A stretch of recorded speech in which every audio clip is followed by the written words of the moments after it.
Welcome to Photoshop User TV, produced by Photoshop User Magazine and the National Association of Photoshop Professionals. And here are your hosts, the Photoshop guys, Dave Cross,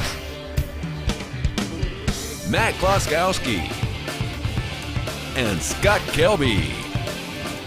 This week's episode is brought to you in part by CDW. For hardware, software, gadgets, and more, CDW has the right technology right now. And iStock Photo, the world's preeminent collection of member-generated royalty-free images and digital art.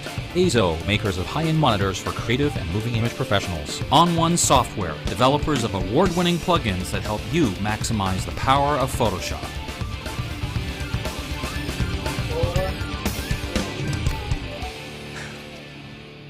Hi everybody, and welcome to another pre-owned episode of Photoshop User TV, brought to you by the National Association of Photoshop Professionals. The fine people who bring you Photoshop User Magazine. Well, hi everybody.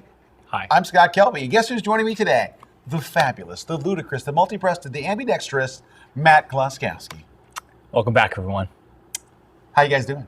Good. Hey, you know, I was in D.C. this last week. Yeah? And there's a couple of guys I met that were from Nigeria. Great guys, really, really nice guys. And they came up and they were talking to me and they said that, say special hi to the Rockin' the Houseky guy and the foreign man from a foreign land. And I said, I would. So, by the way, they said hi. Oh. Hi, guys. Really great guys. Hey, so, how you doing, eh? Speaking of A. Hey. Where's Dave Cross, eh? I don't know.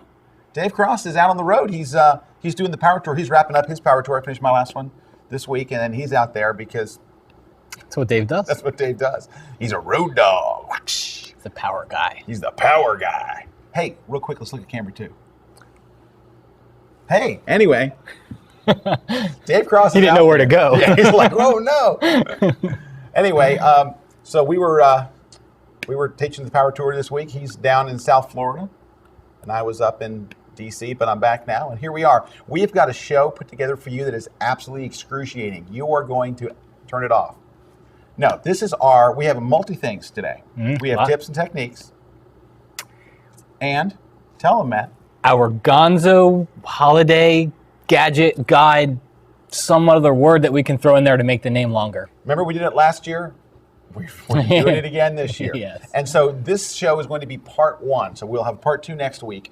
And next week, not only will we be picking up next week with part 2 of our Gonzo gift guide, Bert Monroy, the world famous digital artist extraordinaire. An all-around cool guy. Photoshop Hall of Famer. Photoshop World Instructor. An all-around cool guy. An all-around cool guy will be you. here. So we're very, very excited about that. So that's what we got going on. Oh, speaking of Photoshop World, quick, plug it. Oh, Photoshop World. So, no, seriously, if you're thinking of going in Orlando, April 1st through the 4th, and registration is open. So the big thing about that is registration is open and pre-cons too. So you want to register for your pre-cons because they will sell out. They always do. And you're teaching a pre-con. I am teaching pre-con layers. Layers. Essentials, the whole shebang. All right, so we got that. We got holiday gift guide stuff coming up. But first, I brought a multi-part tutorial for you. For the multi-breasted? I didn't say that. You didn't. Oh, I might have. Anyway, this is a multi-part tutorial. So we're going to start off. And this is, I just finished writing a book. It's volume 2 of my digital photography book. And in it, we had to just shoot some product shots. Well, RC helped me with the product shots. And what would happen was I kind of got the lighting set up, and then RC would shoot about 2,400 product shots. And then as well, he kept shooting, because it's a production line here. You know, we crank out these production shots. So I've got, well, you can see it here on screen, unless you're looking at me. You can see it here on screen. This is a Canon 580EX2 speed light, because there's a chapter on off-camera flash. And so we lit these with 3 different lights. In fact, if you I only have a Nikon flash here right now, but if you'll look at camera 2. Oh, I'm supposed to look at camera 2, sorry. Okay, so I'll show you how we lit this thing. Basically, we lit it like this. We had one light up in the front, and another light coming from the back, and another light coming from the top. So a very, very simple setup. Now you see the reflection. There's a reflection here on the screen that you're seeing. That reflection was not added in Photoshop. We actually have a piece of plexiglass sitting on a white seamless background. So this is white seamless. There's a piece of plexiglass. That's actually a real reflection. Real. Now, you're thinking, why would you do a real reflection when you can add it in Photoshop later? thought so. I didn't really have an answer for that. I was hoping. Now, honestly, it's much easier, of course, to have the reflection in there because we did, a number of shots. And when I say 600, we didn't do that many, but we did a number of shots. It's much easier to just boom, it's there and you're fixed. But I want to show you some things that I picked up. So if you do any kind of product photography, this will be kind of, I'm hoping it'll be kind of helpful. First is, one of the things that gives these shots some depth is the fact that you see these highlights and shadows here, these highlight and shadow areas. So the first trick is how to emphasize these highlight and shadow areas. There's a number of different ways. The way that I did in the book was I converted the image first to lab mode. So go under the image menu, under mode, then switch to LAB color right here. Doesn't harm the image or anything. It's a non-destructive move. And I'm looking at Matt nodding like, Matt, did you really? I'm looking at the screen. Oh, okay, there we go. All right, so now that we're in lab mode, I'm going to go to the channels palette, and you'll see the lightness channel here. I'm going to hold the command key on Mac, or you'd hold the control key on PC, and click just to load the lightness right there. All right, so now I'm going to switch back to the layers palette. I'm going to press Command J on Mac or Control J on PC. That puts that selected area up on its own layer. Now I'm going to switch the blend mode of this layer from normal to screen. And it makes, you can see all the highlights got much brighter there. Mm-hmm. All right, so now what I'm going to do is we'll go ahead and switch back to RGB mode. It's going to warn me, it's going to give me that, hey, do you want to flatten? Say, don't flatten. I just want to go back to RGB mode. Now, of course, it's blown out our nice background and all that kind of stuff. So what I need to do is I'm going to hold the Option key on Mac or the Alt key on PC, and I'm going to click the layer mask icon right there. So the brighter version of this image, or the brighter version of the highlights, is hidden behind this black mask. Again, I'm looking at Matt and nodding. I don't know why. I concur. Okay, thanks. Matt concurs. It is hidden behind that black mask. Okay, so what I want to do now is I'm going to go ahead and get a paintbrush. I'm going to make sure that my foreground color is white. And I'm going to paint over some of these areas. And what it's going to do, it's going to make, and a lot of times, like, I'll just click. See that little highlight right there? I'm just going to click once and see how it just got brighter? I'll get a smaller brush, and I'm just going to kind of paint down these highlight areas. Now, you don't have to be super precise because you're only revealing highlights, right? So there's really nothing here to paint. So I'm just going to go over all the highlight areas and just kind of paint over them like this. And see, there's a big kind of highlight right there. So I'll make my brush bigger, and I'm just going to paint from here right over to here. So I'm just basically going to go around the image and paint on any area that has already got a highlight in it. So there's a little bit back here. I'll just click once, hold the Shift key, and click again to draw a straight line. There's lots of little highlights down bottom here. And I'm just going to kind of accentuate those highlights. And it just helps to give it a little bit more depth and dimension. And, so the photos don't look, very flat and things like that. And I'm going to hide this layer and show you back and forth. But just this one little change made quite a bit of difference. Yeah. Now, if you feel like that's too much, it's on its own layer. So you can go in here to the opacity and just lower it a little bit. Kind of dial it in right where you want it so it looks a little more realistic. Okay, so that's basically the first thing to get it started. But there's a couple of things more that I could do. Will Scott go back into LAB mode? Will Scott flatten his image again? What secrets will he show us? You'll find out after the break.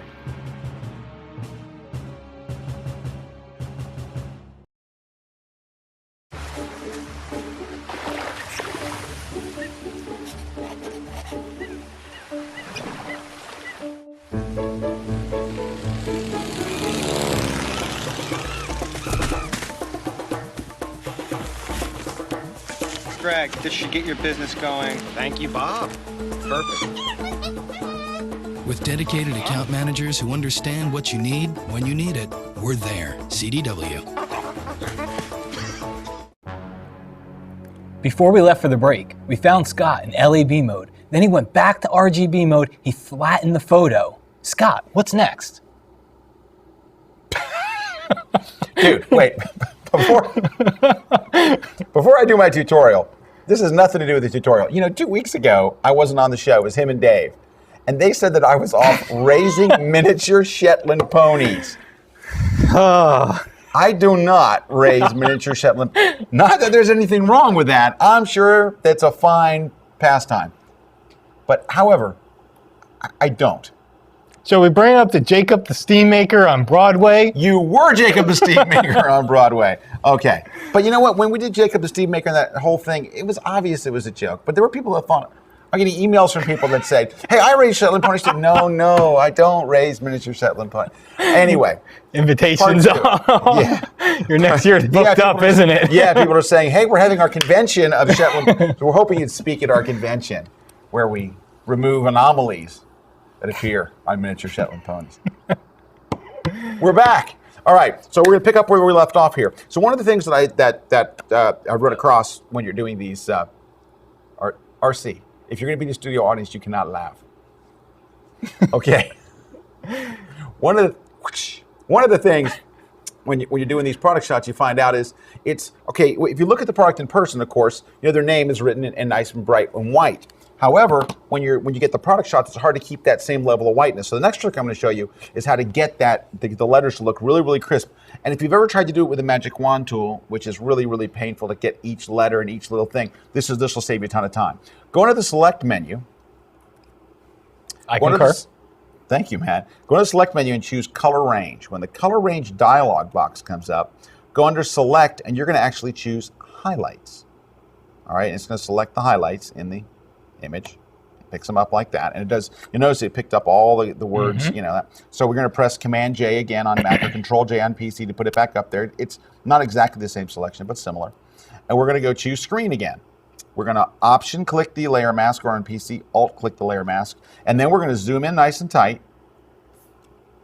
Nice plug for Canon here. And we're going to just paint over the letters. Now, you just can paint right over them. You don't have to worry about accidentally painting like on the flash itself because we only selected the highlights. So there's nothing really to paint here. And look at the letters come in like bright, nice, and white. They pop. They pop, baby. They're popping. And that's about all the letters that are there, aren't they? Oh, there's some letters up. There's a little bit up here. We'll just pop that in. There, but look at that. I mean, they become instantly just 100% white. Now, we can go ahead and flatten that down. A couple other things you might do are real quickly just use the healing brush to get rid of all these little spots you see around here. In fact, you can use the spot healing brush to just, and you don't have to hold any keys or anything, just click and get rid of all these little, tiny little anomalies that always show up inside, these images. And now, I did one other thing to wrap this little puppy up here. Let me just get rid of some of this junk here. And I don't really have to do this, but it's kind of the weird sicko in me. I got to get rid of this stuff. It just drives me nuts. Okay, this actually is an infrared sensor down here, but it really doesn't look very red.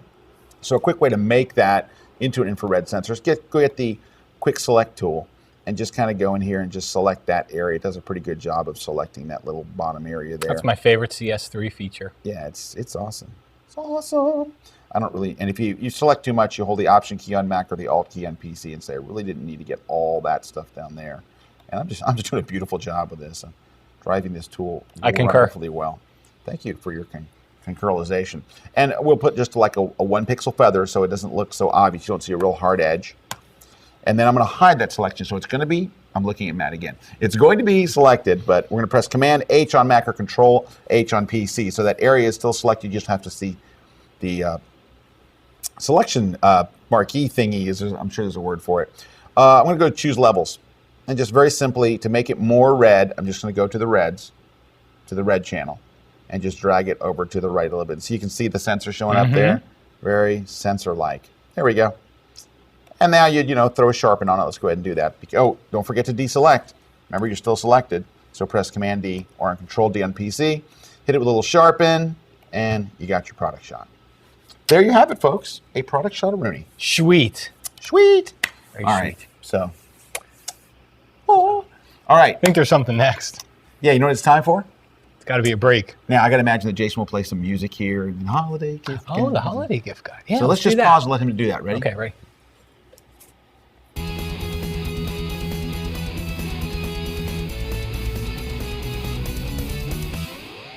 All right. Well, we did it last year. It was such a disaster. We're going to do it again. Yes. All right. So welcome. And so here's the stuff for your holiday gifts. For your holiday gifts for whoever the photography freak is on your list. On your list. Start it off. Can there, I kick Mr. it off? K. Absolutely, right. please. I so beg you. I'm going to kick it off with an up strap. And if you don't know what an up strap is, it is a strap that has this rubberized, galvanized, super duper rubber grip.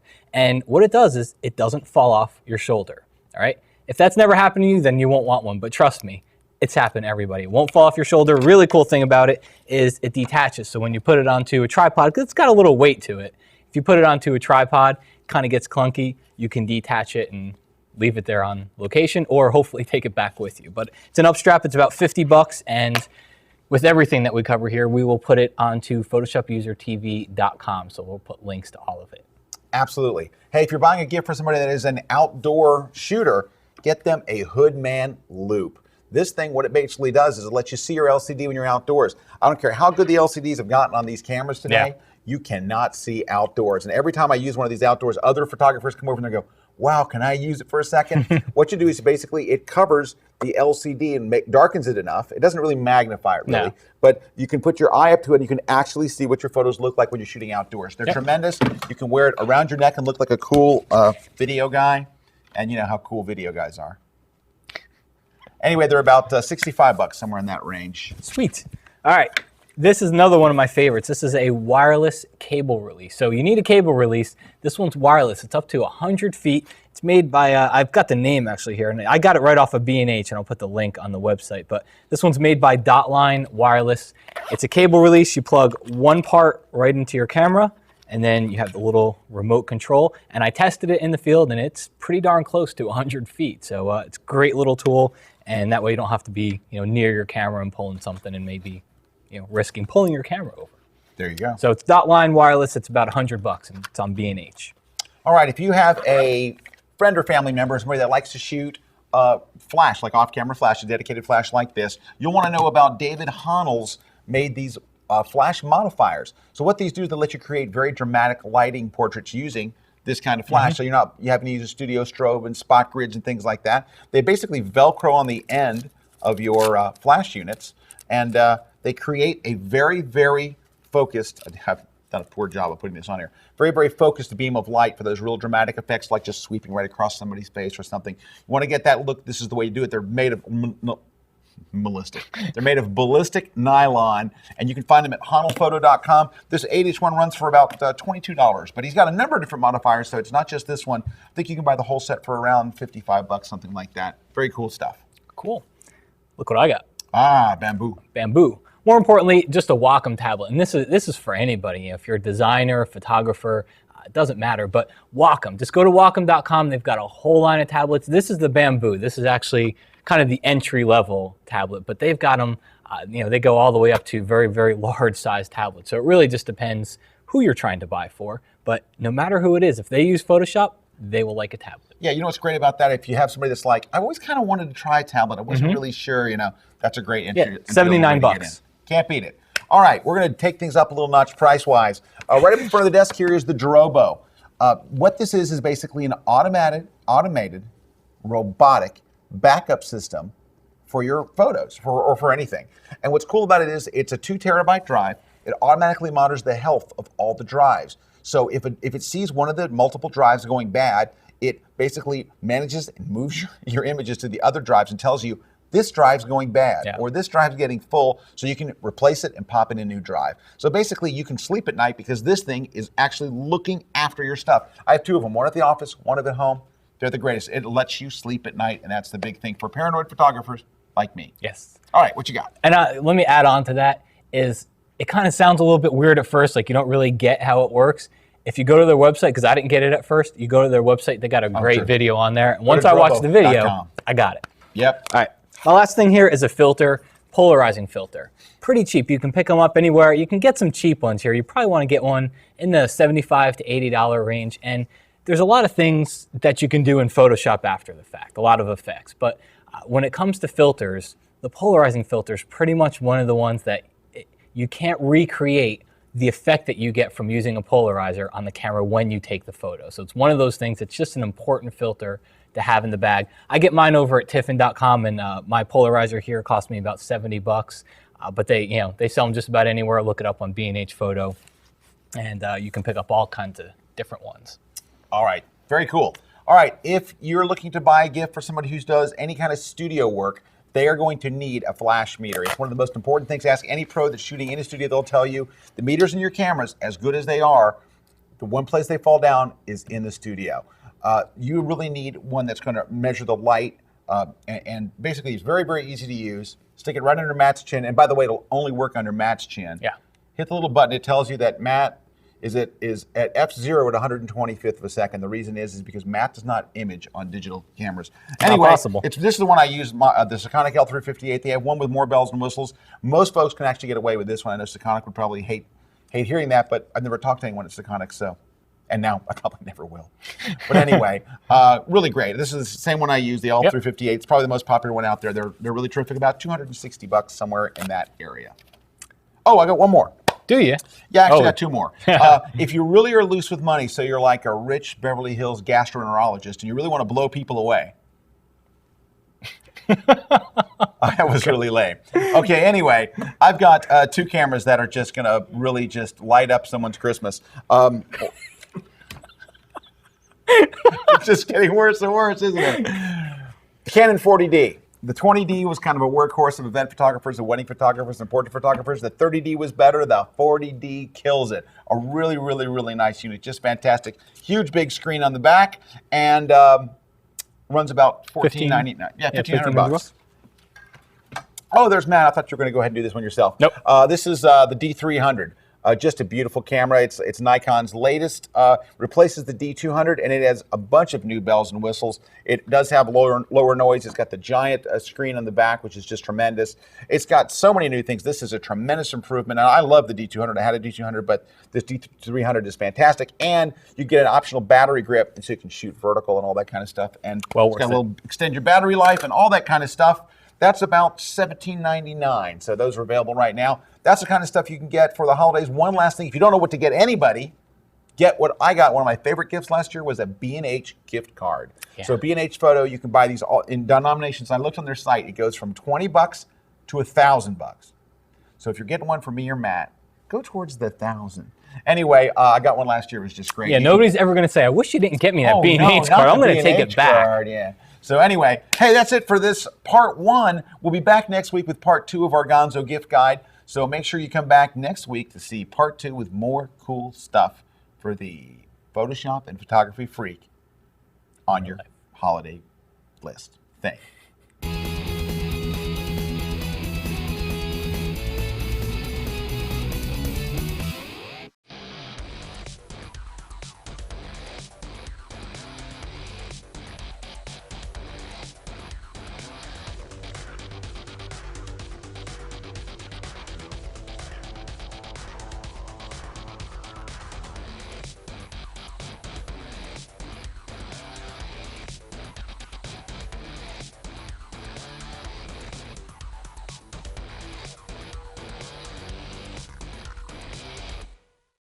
I'm Stephanie Cross, and this is breaking news. Wacom has announced Cintiq 12WX, a new tablet-sized device that features a 12.1-inch LCD display for direct pen-on-screen drawing, painting, and computer control. More at 11 o'clock. Hey, we are back. Scott Kelby here with Matt Kloskowski. Yes. Have you done your tutorial yet? I have not. Wouldn't this be a great time to do it? It would be a super duper time to do it. All right, I'm going to do my tutorial to camera 2. That's a warning, camera 2. I will look at you now. There we go. All right, so I've got a little technique here for you for tinting a black and white photo. You can get some real good control when you use a certain adjustment here. So I've got a photo open, and one of the things I'm going to do with this is I'm going to turn it into an action while I'm doing it because it's really easy and it makes a good action so you can apply it to the next photo. So let's go to our actions palette here, click on a folder, and let's call this one Tint Photo. Very, very creative with my action names. All right, so I'm recording my action. Now, the very first thing you got to do to make this tint work is turn it into a black and white. So I'm going to go to the adjustment layer icon here. I'm going to turn it to a black and white. So let's just choose that black and white adjustment here. And you can go in and you can tweak the mixer any way you want here. And just kind of a little side note here, if you notice the background is green, right? So a lot of people don't know if I take that green slider, that controls the greens inside the photo. So if I want to make it brighter, I drag it to the right. If I want to make it darker, drag it to the left, okay? So I'm not going to go too crazy with this. So let's just take the default black and white adjustment and I'll hit OK. Now we're going to go to another adjustment here, and this one's going to be color balance. So let's open up the color balance adjustment, and this is what's cool about it is it gives us the ability to get in here and tint the shadows and the midtones and the highlights all separately. So we don't have to apply a color tint to the entire photo at once. We can say, click on the highlights here, and I can say, you know what? I want to introduce a little bit of red into the highlights. So I drag that red slider over. Okay?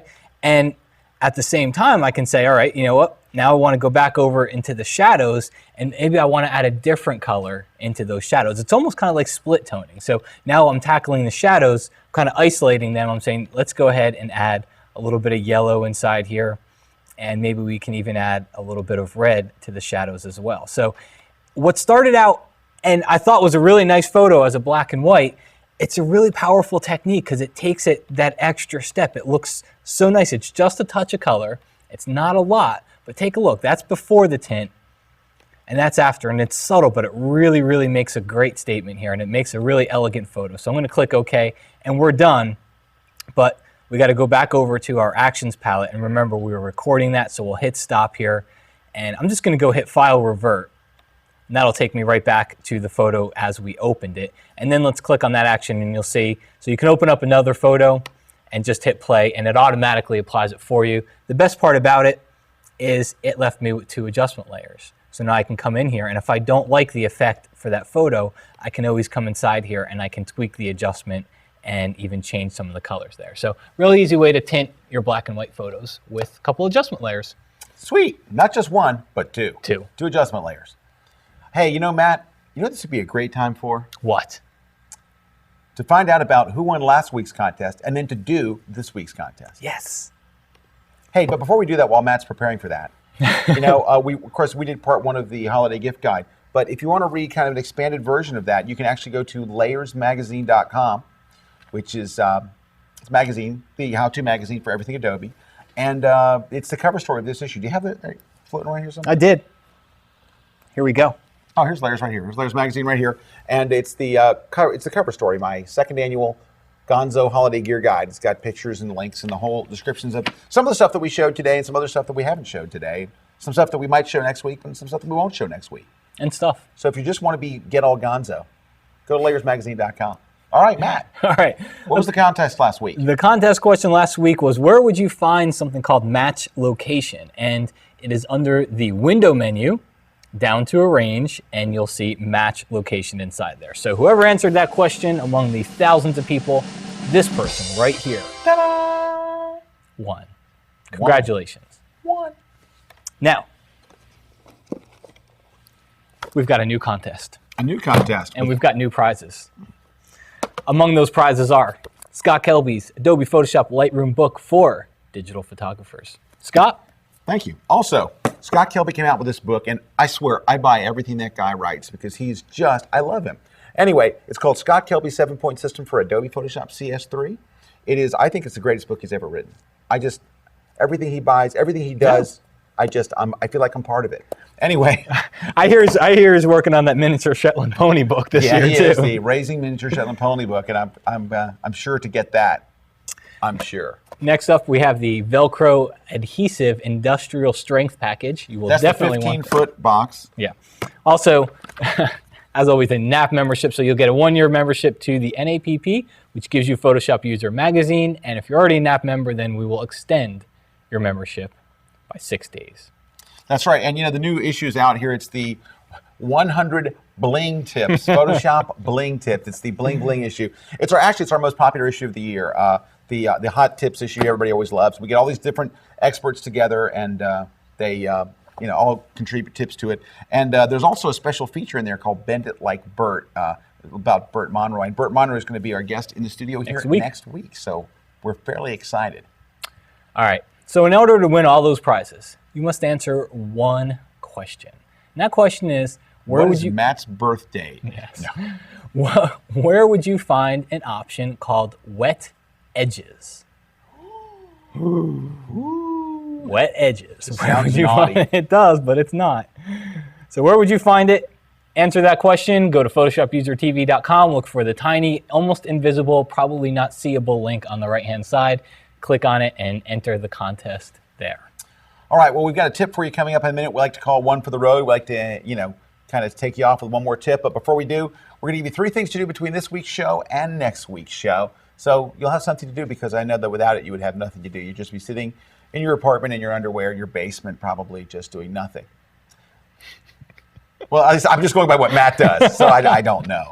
That's pretty much. Would you like me to start? Would you please? All right. Thank you. Go check out our website. It's called Photopreneur, and it's really nice. So the tagline for the site is making money selling your photos and marketing your photography business, which is kind of the point of the site. But even if you're not trying to make money on your photos, there's some really, really interesting stuff to read on the website. So make sure you check that one out.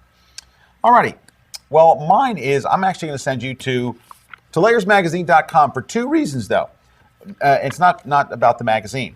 There is a tremendous weekly show, and it's hosted by RC. Here's talking about RC and Corey Barker, the Photoshop lad. They have a terrific new show, and it's a weekly show, and they basically, well, we focus basically just on Photoshop. They cover the whole creative suite. They're doing like InDesign and Illustrator and video stuff, and they're putting it all together. It's a terrific show. And when you're on, so you can watch it right there on the website. You can watch right there. You can get a bigger version. You can go to iTunes and subscribe and get each one for free. But also on the same page, if you scroll down a little bit further on the right side, Matt's there. Matt's got his Photoshop killer tips, and they've got all these little tips. They're short, sweet video tips. You just click, it plays right there on the site. It's a beautiful thing. Go check both of those out. Layers TV and Matt's Killer Tips, both at layersmagazine.com. So if you're one of the people that watches our show and just can't stand us, you will love those guys. And you know how many of you there is? A bazillion. We get the emails. Because we get your emails. We know. You'll love those guys. All right, and the last one here, this is, it's actually a neat thing that Adobe did. It's called the Adobe Design Center. And I'm pointing it out because I actually did videos for the Design Center. So we'll put the... I knew there was some kind of a hook in. There was. But it's really neat. It's free. That's the nicest thing about it. So if you go to Adobe's website, you can just do a search on Design Center. And obviously, we'll put the link on Photoshop User TV. But if you look on the right-hand side, there's an area for Photoshop Lightroom. And if you click on that link, that'll take you to a place in the website where I did a whole bunch of Lightroom videos for Adobe's website. So make sure you go take a look at that one. All right. Well, we're going to leave you with one for the road. All right. This week, I'm going to show something that we've talked about here on the show before.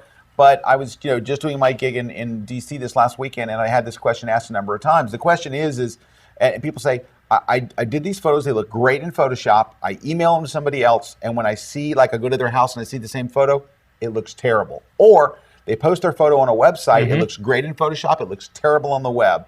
Why is that? Well, it's because you need to actually change the color profile in Photoshop so that your image looks the same when they see it on a website as you do when you see it in Photoshop. The way to do that is right here, inside of Photoshop. Oh, look, it's that same flash, right? All right, all you do is go under the Edit menu down here to Convert to Profile. All right, and it's going to show you the color space that you're currently in. Now, a lot of people use a lot of photographers especially use the Adobe RGB 1998. You need to change your destination space to one that works with web browsers and works with email, and that is to switch it to sRGB, which stands for Stupid RGB.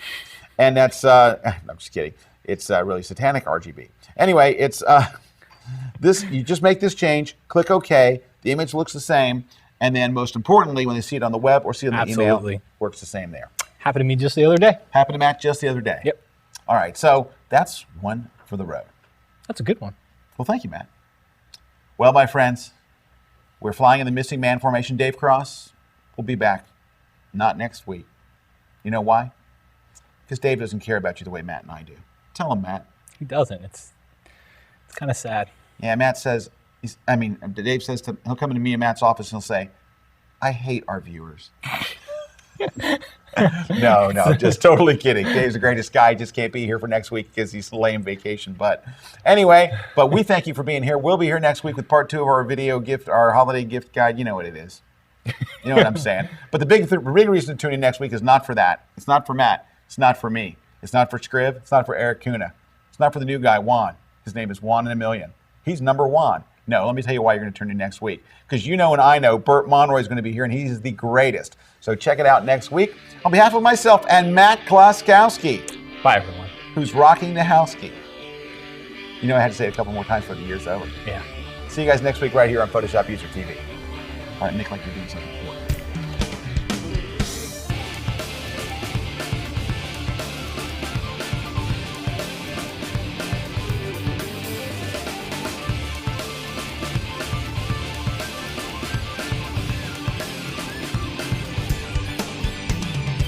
Anybody's gonna love the blah blah blah.